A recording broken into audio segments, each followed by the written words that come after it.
देखो, सबसे पहले तो पूरे 2 साल लोकसभा क्षेत्रीय जनता का आभार, बहुत बहुत कार्यकर्ता का धन्यवाद। और सबसे बड़ी बात है कि हम सब, हमारे जितने भी नेता थे, हमारे कार्यकर्ता थे, सब ने मिलकर मेहनत करी और ये सीट जो 15 साल से कांग्रेस के हाथ से निकल गई थी सचिन पायलट जी के बाद में, क्योंकि ये उनकी कर्म भूमि रही है, उस सीट को हमने वापस प्राप्त किया। हमारे स्टेट लेवल के नेता, केंद्रीय नेता भी यहाँ पर आए। और सबसे बड़ी बात है कि मोदी जी ने पहला रोड शो दौसा में किया और मोदी जी के रोड शो को यहाँ की जनता ने बिल्कुल नकार दिया। और हमारे कांग्रेस के मुद्दों के ऊपर, हमारे जो पिछली सरकार के विकास के कार्य थे उनके ऊपर, और जो 4 महीना अराजकता रही बीजेपी के शासनकाल में, बिजली पानी की कमी रही, हमारे विकास के काम को रोक दिया गया। आज जनता तुलना करती है, हमारे पूरे जिले के अंदर जितने भी डेवलपमेंट के वर्क थे सब स्लो हो गए जो हमारे टाइम पे स्वीकृत हुए थे। इसके साथ केंद्र सरकार थी तो उनको लेकर हम जनता के बीच में गए। भारतीय संविधान मुद्दा हमारा था, हमारा आरक्षण का मुद्दा हमारा था, हमारा प्रजातंत्र को कमजोर करने का मुद्दा था, अग्निवीर के हमारे मुद्दे थे, बेरोजगारी के थे, युवा भारत में सबसे ज़्यादा हैं, बेरोजगार हैं, नौकरियों का सृजन बीजेपी ने बिल्कुल नहीं किया।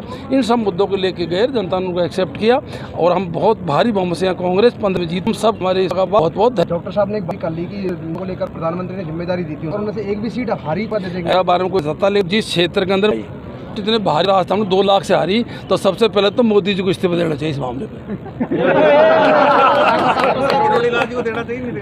करोड़ लाल जी व्यक्तिगत मामला, मैं कह रहा हूँ देखो, एक तो जनता का जो भी फैसला होता है सब नेताओं को स्वीकार करना चाहिए। और हार जीत का यदि फैसला होता है तो इनका इतना बड़ा नेता है वो यहाँ रोड शो कर गया और उसके बावजूद 2 लाख से वो हारे हैं, तो सबसे ज़्यादा जिम्मेदारी तो करोड़ लाल जी जिम्मेदारी है ही नहीं। जिम्मेदारी ज़्यादा मोदी जी के, जहाँ आए और फिर 2 लाख से हार गए वो।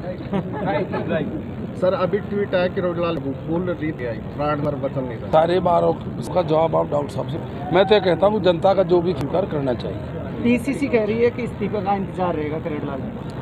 मैं कह रहा हूँ जो फैसले होंगे सब आपको मान्य होंगे, जनता का फैसला सबको मान्य होगा। जनता दिया ये से जीता, बयान दिया कुछ नहीं करो, उनका फैसला है, वो बीजेपी कर रहे हैं, उनका काम कर रहे हैं, जनता ने फैसला कर दिया, जनता उनकी विचारधारा से सहमत है। ये रिजल्ट सामने आगे बोलने से क्या फायदा। मतलब मित्रता है अभी आप मित्रता देखो, राजनीति में मेरी बात सुनो, राजनीति में कोई वो नहीं होता है। मित्रता का मतलब ये नहीं है, अपनी अपनी विचारधारा है। हम कांग्रेस विचारधारा के लोग हैं, हम 36 कौम के लोग हैं, हम सभी धर्मों को साथ में लेकर चलने वाले लोग हैं, हम विकास के काम करने वाले लोग हैं, हम बेरोजगार को रोजगार देने वाले लोग हैं, हम हमारी विचारधारा पर काम करते हैं, हम उनकी विचारधारा पर नहीं जाते बीजेपी की। दौसा विधानसभा के लिए अब क्या रहेगा?